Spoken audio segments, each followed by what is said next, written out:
De Corintios, la primera carta escrita por el apóstol Pablo a la iglesia que estaba en Corinto, en el capítulo 3, verso 10.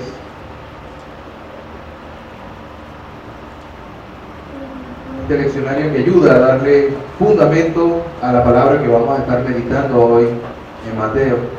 Dice así la palabra del Señor: conforme a la gracia de Dios que me ha dado, me ha sido dada. Yo como perito, arquitecto, puse el fundamento y otro edificó encima, pero cada uno mire cómo sobre edificaba. Amén. Amén. Y Padre, seguimos, no nos hemos ido y no nos iremos nunca de tu santa presencia. Aunque nuestros ojos humanos no puedan verte, Padre, sabemos que tú lo llenas todo. Tú no solamente estás fuera de nosotros, sino que también, dice la Escritura, que somos templo tuyo, tú estás en nosotros. Por lo cual, mi Dios, nos sentimos confiados y seguros en que lo que tú te has propuesto llevarás al final en nosotros. Pero también debemos orar y rogar, mi Dios, para que tus bondades vengan, tus bendiciones, Señor, se multipliquen y tu palabra, que es cierta siempre, se cumpla en nosotros. Para ello, Padre, en el nombre de Jesús,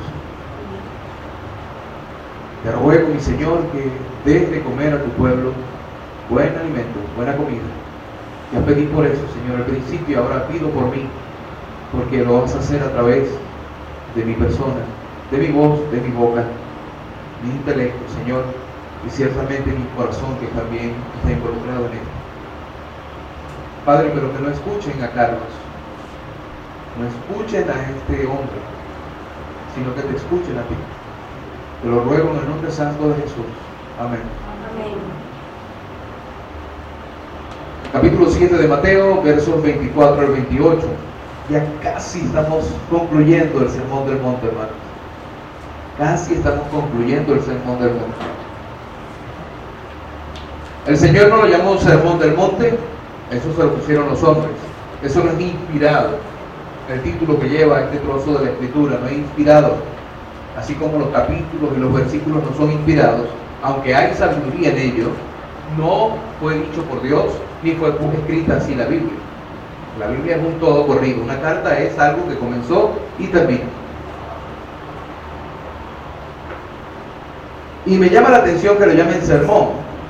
Como ustedes saben, en mis estudios teológicos, ¿no?, me exigen a mí que yo debo predicar un sermón de manera expositiva, poniendo algunas preguntas a manera de reflexión en la congregación, ¿no? Preguntas que van a ser contestadas por el sermón, ¿sí? Y lo que me llama la atención, hermanos, es, debo hacerlo. Los que saben más que yo dicen que un sermón es más efectivo de ese modo. Pero en todo el Sermón del Monte no aparece algo como eso. Y todo el mundo cita el Sermón del Monte como el ideal de un sermón, como lo que los predicadores debiéramos imitar a la hora de predicar un sermón. Bien, esto lo digo a los hombres que se van a dedicar al ministerio, que lo tengan presente. Mateo 7:24 habla acerca de la prudencia, y el título que lleva el sermón que puse como título: el prudente usa más su oído que sus manos. El prudente usa más sus oídos que sus manos. Así, hermano, de que si eres prudente en el Señor, te ruego que uses más tus oídos para escuchar que tus manos. El verso 24 de este capítulo 7 de Mateo dice: cualquiera pues que me oye estas palabras y las hace, le compararé a un hombre prudente que edificó su casa sobre la roca. Descendió lluvia y vinieron ríos y soplaron vientos y golpearon contra aquella casa y no cayó, porque estaba fundada sobre la roca. Pero cualquiera que me oye estas palabras y no las hace, le compararé a un hombre insensato que edificó su casa sobre la arena, y descendió lluvia y vinieron ríos y soplaron vientos y dieron con ímpetu contra aquella casa y cayó, y fue grande su ruina. Cuando terminó Jesús estas palabras, La gente se admiraba de su doctrina. El próximo domingo contestaremos por qué se admiraba y hablaremos acerca de eso. La semana pasada, hermanos, me quedé con la inquietud de si había explicado lo suficientemente claro el texto que estudiamos. Recuerden ustedes de que sí, soy el pastor, sí leo, sí estudio, pero ¿quieren ver a alguien lleno de defectos? Coloqué como nombre al sermón de la semana pasada que no es lícito el autoengañarnos, ¿se acuerdan? No tenemos permiso para autoengañarnos. Mateo 7, desde el verso 21 al 23, describe una horrible realidad futura, la de aquellos hombres que piensan en que llamar al Señor como Señor y el haber predicado y obrado algunos mandatos del Señor, pero sin tener realmente en su corazón al Señor de los cielos, aquellos que piensan que el hacer una profesión vacía, al no estar realmente regenerados, podrán entrar al cielo en base a esa falsedad, a ese autoengaño, a esa autoengañosa piedad. Y el punto aquí, hermanos, es que debemos meditar si realmente Cristo está en nuestro corazón.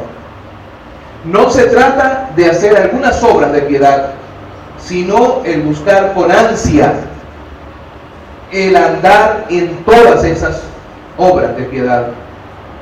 Y esto es un llamado de atención del Señor hacia nosotros. La advertencia.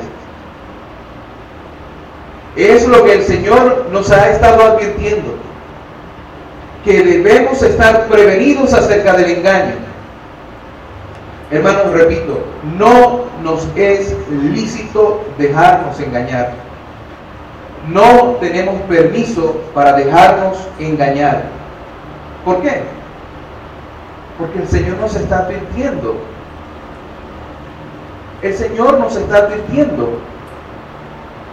El Señor nos advierte que no podemos caminar por este peregrinaje que llamamos vida, que es nuestra vida, descuidadamente.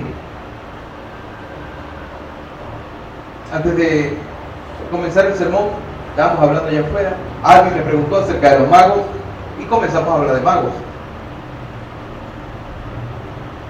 Y Lady preguntó, ¿uno cristiano puede ser sometido por...? Bueno, hay que determinar cosas. Los magos de hoy en día no son como los magos de los cuales habla la Escritura. Esos magos eran comparables a adivinos, a brujos que hacían cosas extraordinarias. Los magos que estuvieron en Egipto, los magos del faraón, convirtieron ciertamente la vara de madera en serpiente, como lo hizo también Moisés. La diferencia está en que la de Moisés se comió las demás. Los magos de hoy en día no hacen ese tipo de magia, sino que hacen trucos para engañarte. Lo cierto del caso es que su magia realmente lo que juega es con tu intelecto y con tu percepción del mundo. La psicología habla acerca de esto. No son cosas extrañas, hermanos. Fuimos diseñados de ese modo.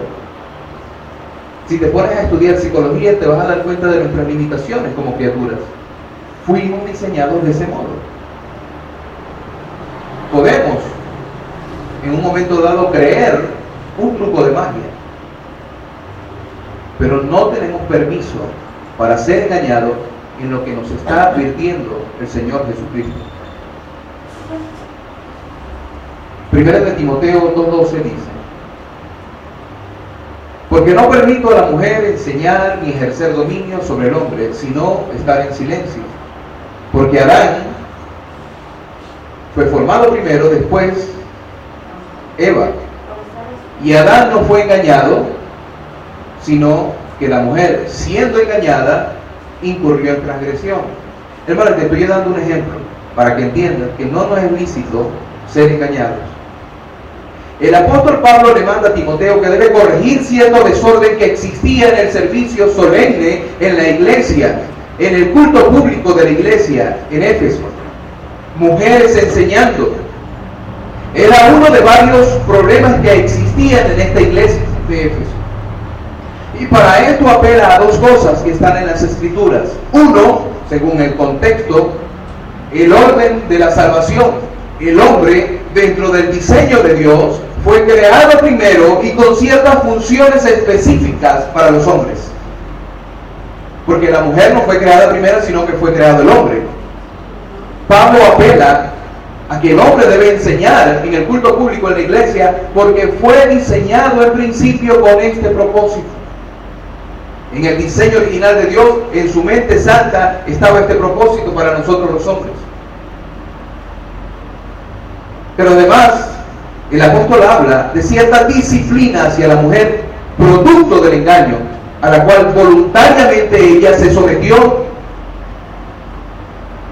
¿Y dónde ocurrió eso, hermanos? ¿Dónde la mujer fue engañada? Génesis, ¿verdad? En el Edén, en el paraíso. Capítulo 3:1.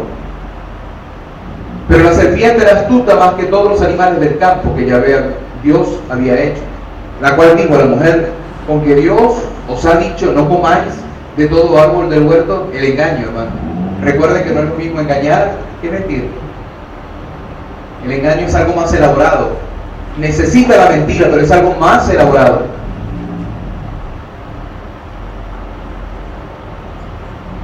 Y la mujer respondió a la serpiente: del fruto de los árboles del huerto podemos comer, pero del fruto del árbol que está en medio del huerto, dijo Dios, no comeréis de él ni le tocaréis, para que no muráis.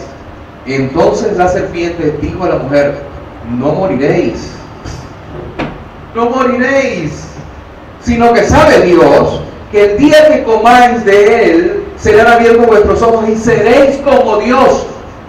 ¿Qué está implícito allí? El egoísmo. Dios no quiere que tú seas como él. El engaño. Sabiendo el bien y el mal.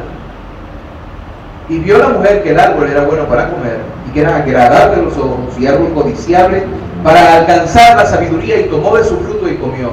Hermanos, ¿a quién se le dio el mandato en primer lugar de no comer del fruto? Aleluya, me encanta cuando vengan así. Al hombre. El mandato se le dio al hombre. Génesis 2:16. Y mandó Yahvé Dios al hombre diciendo: de todo árbol del huerto podrás comer, mas del árbol de la ciencia del bien y del mal no comerás, porque el día que de él comieres, ciertamente morirás.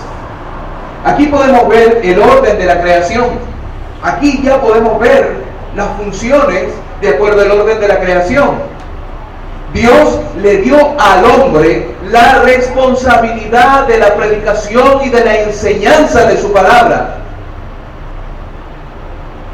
Quizás te preguntes, o quizás alguien pueda preguntarse, pero es posible que Dios le dijera a la mujer después o en otra parte, oculto, que no aparece en la escritura, lo mismo que Adán.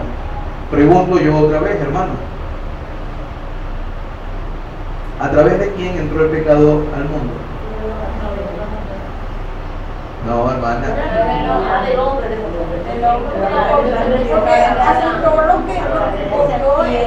Porque la responsabilidad se la dio al hombre. La responsabilidad se la dio al hombre. El hombre comió, el hombre pecó. Ahora el hombre tenía que enseñar a la mujer. Lo cierto es que la mujer, hermanas y hermanos, fue engañada. Y ella misma se dejó engañar. ¿Por qué se dejó engañar? ¿Por qué decimos que se dejó engañar? Porque aunque Dios directamente no habló con ella acerca de esto, ella conocía el mandamiento. Se lo dijo a la serpiente. Conocía el mandamiento.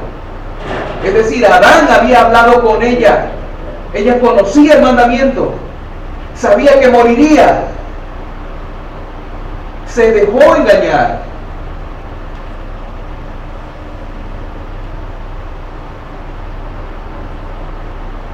No era ingenuo, hermanas y hermanos. No era sin conocimiento. Por eso Dios no la eximió de la disciplina. Por eso Dios no la dejó sin disciplina. Por eso Dios le dijo a la mujer: multiplicaré en gran manera los dolores en tus preñeces, con dolor darás a luz los hijos, y tu deseo será para tu marido, y él se enseñoreará de ti.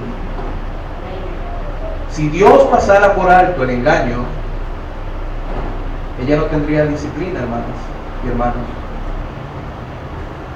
El mundo quiere engañarte, presentándote alternativas a la única puerta y al único camino que conduce a la salvación. En ese camino se levantarán falsos maestros que vendrán con la intención de engañarte, y si es posible, que tú mismo te engañes, como tantas veces lo hacemos, creyendo que somos salvos, cuando realmente quien es todo es Jesús el Señor. A Eva Dios no la tuvo como ingenua, no la tuvo como sin conocimiento. Bien, hermanos, ahora a ti tampoco. Dios te va a tener como ingenuo, Dios te va a tener sin conocimiento, porque has sido instruido, has sido instruida en la verdad, has sido advertida de lo que Dios en su santa palabra nos ha dicho. No tenemos permiso para ser engañados. Ahora, algo que distingue al cristiano es que conoce la voz de su pastor. El príncipe de los pastores, no me refiero a mí, me refiero al príncipe de los pastores. ¿Quién es el príncipe de los pastores? El Señor Jesucristo. Así lo dice la primera carta de Pedro, capítulo 5. Conoce la voz de su pastor y obedece. Las ovejas conocen la voz de su pastor y obedecen. Juan 10:27, mis ovejas oyen mi voz y yo las conozco y me siguen. Si seguimos al Señor, ¿verdad? ¿Sí? Sí le obedecemos, ¿cierto? Amén.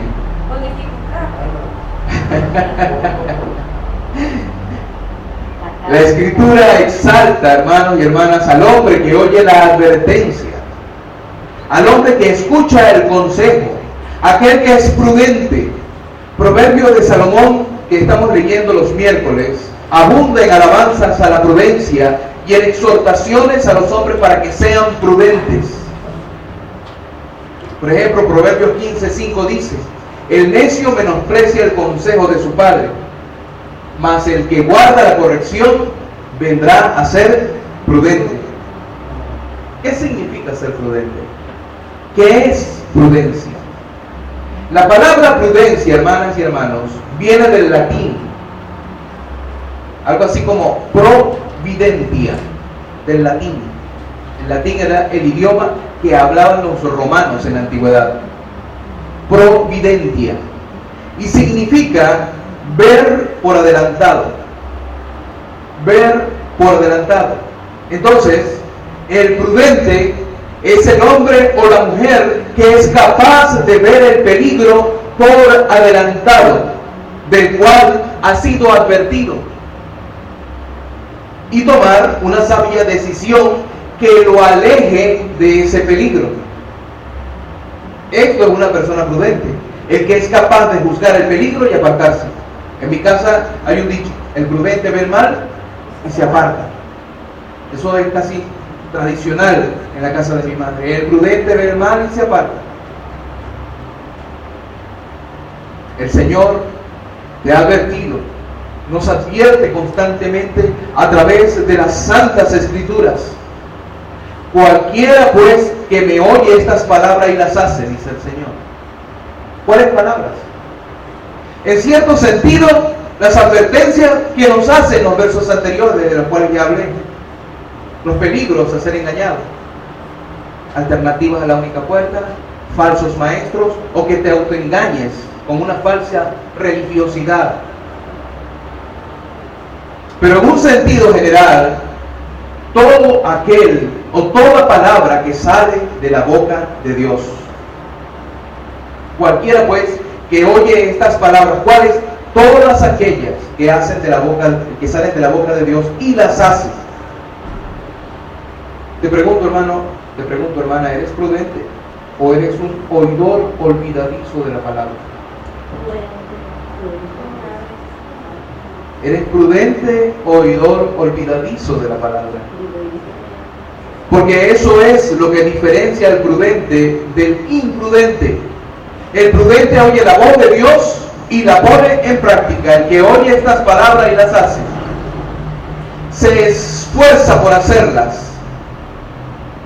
Y me llama la atención, hermanos, que los réprobos que aparecen en los versos 21 y 22, del 21 al 23, que vimos la semana pasada, aquellos que dicen Señor, Señor en tu nombre, estos réprobos, estos reprobados por Dios,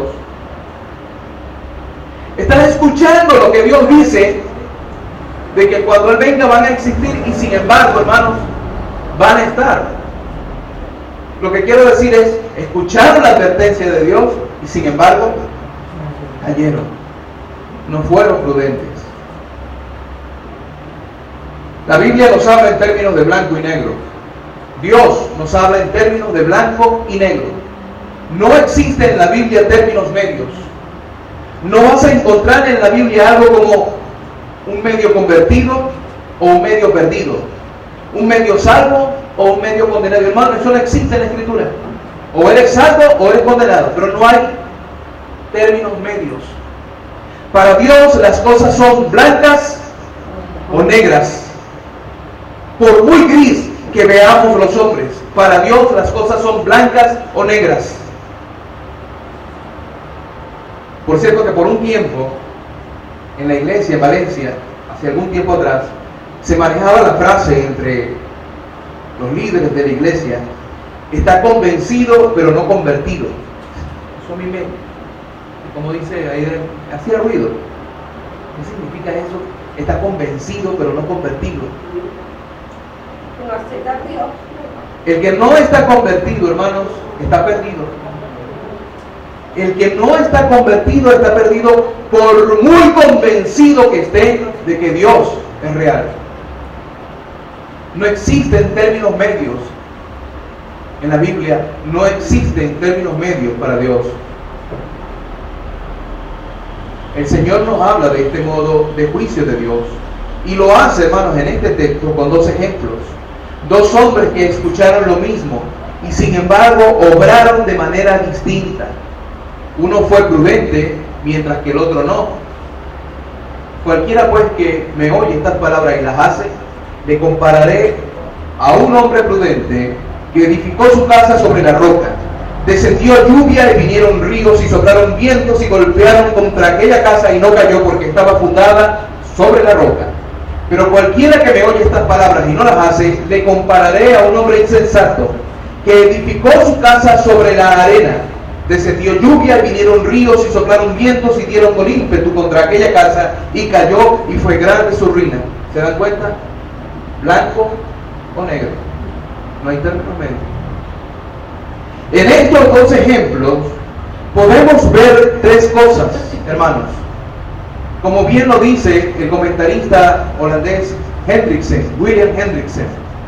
Jesús, estoy citando, habla primero sobre el modo de construir la casa.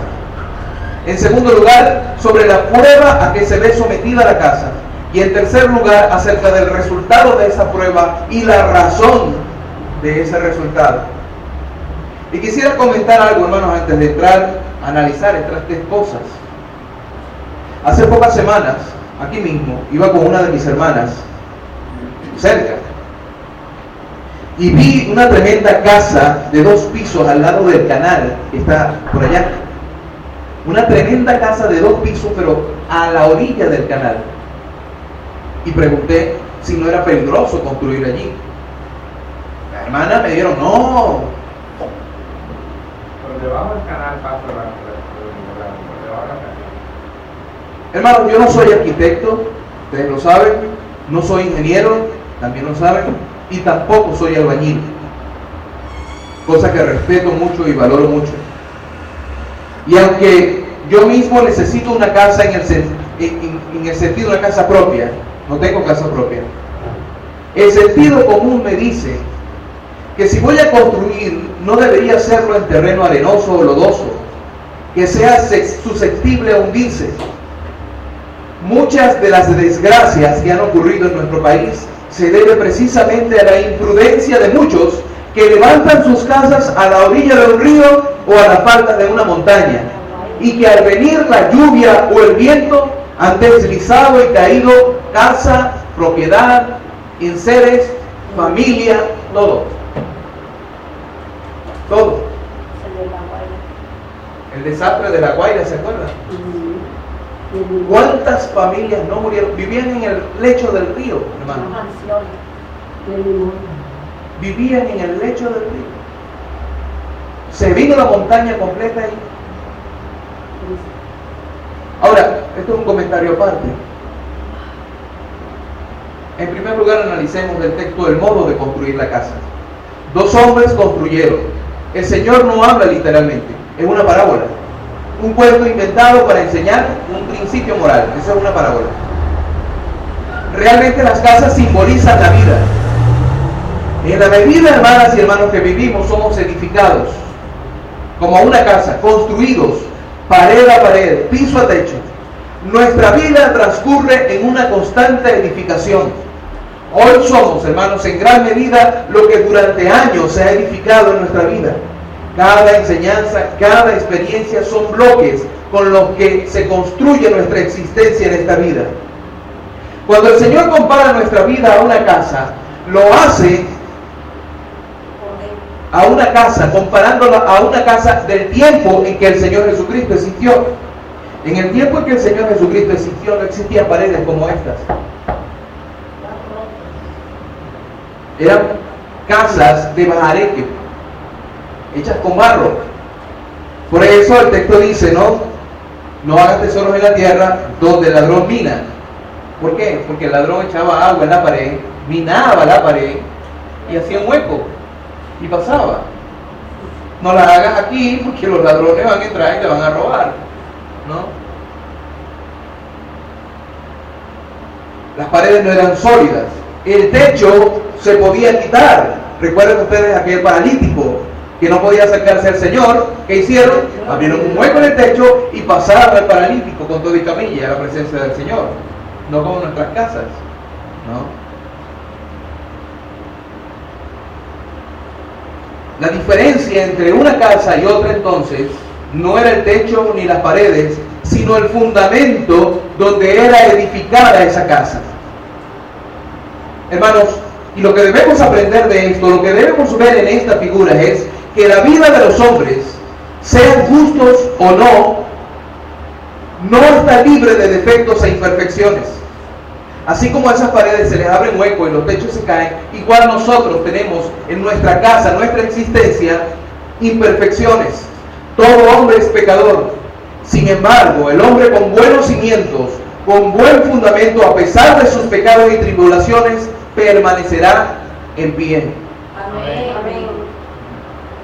Eso en cuanto a construir la casa. En segundo lugar, la prueba a que se ve sometida la casa. Hermanos, quiero que notes esto. Ambas casas estaban expuestas a las mismas condiciones. A ambas le ocurrió lo mismo. Al parecer estaban construyendo, según la parábola, o en un valle donde pasaba un río, o en el lecho seco de un río. Lo cierto es que ambos habían construido en el mismo lugar, pero no en el mismo fundamento. Cuando tú vas a un río, hay parte que tiene arena y hay parte que tiene piedras. ¿Qué quiere decir el Señor con esto? Hermanos, que todo hombre está expuesto a las mismas tentaciones, tribulaciones y problemas. Nosotros los cristianos no escapamos del dolor de la muerte o de la enfermedad. Todos los hombres envejecen, nosotros también. Somos tentados en las mismas cosas que todo el mundo. Ser cristiano no es como tener un ticket para ir por el camino de la felicidad sin dolor, angustia, preocupación o necesidad. Por el contrario, a nosotros se nos garantiza sufrimiento. Segunda de Timoteo 3:12. Y también todos los que quieren vivir piadosamente en Cristo Jesús padecerán persecución. A todo lo que parece el mundo debemos sumarle, los cristianos, esto también: persecución. Padecer por causa de Cristo, hermanos, es una muestra, es un símbolo de nuestra fe. Tanto la existencia del cristiano como del no cristiano se ve atacado por las mismas tentaciones, por los mismos problemas. Ahora, en tercer lugar, el resultado de la prueba. ¿Qué pasa cuando viene la tormenta? ¿Qué pasa cuando viene la lluvia y el viento? ¿Cayeron ambas casas? Sobre ambas casas cayó la tormenta. Ambas fueron golpeadas con gran furia. El viento movió la casa del que había construido en buen fundamento. La lluvia y el río vino, pero no logró abatirla, más allá de zarandearla un poco. Mientras la casa del insensato, el imprudente que pensó que nunca llegarían las lluvias, no hizo falta sino un pequeño empujón para que cayera. Hermanos, ¿y cuál es la diferencia entre la casa del prudente y del imprudente? La base sólida sobre la cual ha sido levantada. El cristiano no se levanta sobre lo que hace, sino sobre lo que hizo y hace nuestro Señor. La base de nuestras vidas son sus palabras. Cualquiera pues que oye estas palabras y las hace, ese es el fundamento, el cimiento de nuestra existencia, de nuestra casa, de esta existencia que tenemos. Lo que el Señor dice y el hacerlo. Somos edificados sobre el sólido fundamento de Jesucristo. Es el único fundamento que sostiene. No hay otro. Ni filosofías, ni religiones, ni psicologías, todas las cuales prometen lo que no pueden cumplir. El fundamento, hermanos, nuestro fundamento es Jesucristo. Y por eso es que se le llama la roca. Jesucristo es la roca de nuestra salvación. Amén. El Salmo 18:2 dice: Yahvé, roca mía y castillo mío, mi libertador, Dios mío, fortaleza mía, en Él confiaré, mi escudo y la fuerza de mi salvación, mi alto refugio. Somos edificados sobre Él, sus enseñanzas, sus mandatos, su preciosa obra en la cruz del Calvario, su ejemplo, la esperanza que tenemos en Él. No seremos conmovidos.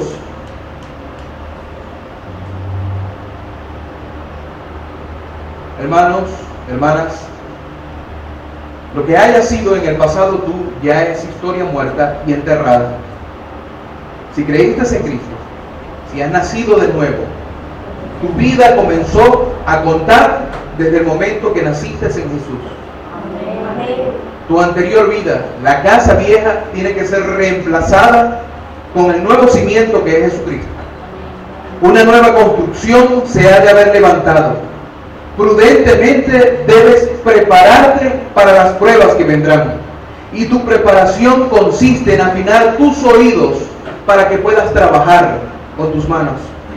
El Señor ha puesto en tus oídos el poder de su voz para que seas bien edificado y resistas la prueba en el día malo. Que permanezcas en pie, porque esos días vendrán. Esos días vendrán. Y es bueno que vengan, hermanos, esos días. Como leyó el diácono. Conforme a la gracia de Dios que me ha sido dada, yo como perito arquitecto puse el fundamento y otro edifica encima. El fundamento es Cristo. La doctrina cristiana fue dada por los apóstoles.